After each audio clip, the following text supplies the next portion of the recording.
2022 December 12తో నా చివరి exam 12వ తారీఖు అయింది అనుకుంటా. డిసెంబర్ 11, 12 నా చివరి ఎగ్జామ్. ఆ పక్క రోజు పొద్దునే ఫ్లైట్ పెట్టేసుకున్నా. మా అమ్మ నన్ను అడిగారు ఇంకొక రోజు ఉండొచ్చు కదా అని చెప్పంటే, గురుగారు నన్ను అయిపోగానే రమ్మన్నారు, అయిపోగానే వెళ్తున్నా అని చెప్పన్నా. కాబట్టి ఏ రోజైతే ఎగ్జామ్ అయిందో ఆ రోజు మిగతా రోజంతా మా అమ్మ నాన్నతో ఉండి పక్క రోజు పొద్దునే ఫ్లైట్ ఉండింది, అది తీసుకొని వచ్చేసారు.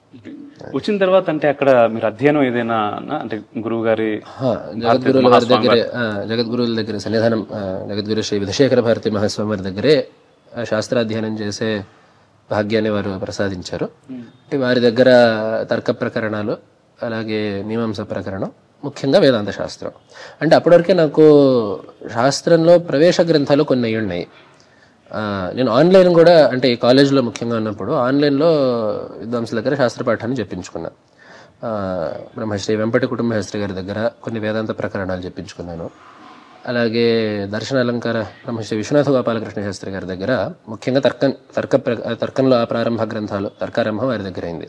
కాబట్టి శాస్త్రం పరిచయం ఉంది. పైగా స్వామివారి అప్పుడు గురుగారే నిర్దేశం చేస్తున్నారు, ఫలాని గ్రంథం చేయి, తర్వాత ఫలాని గ్రంథం చేయని చెప్పి వారే నిర్దేశం ఇస్తున్నారు అప్పటి వరకు. కాబట్టి వారికి తెలుసు ఎంతవరకు చదువు అయిందో అని చెప్పి చక్కగా వారు సంప్రదాయ సిద్ధంగా చక్కగా అధ్యయనాన్ని నాకు ప్రారంభింపజేశారు.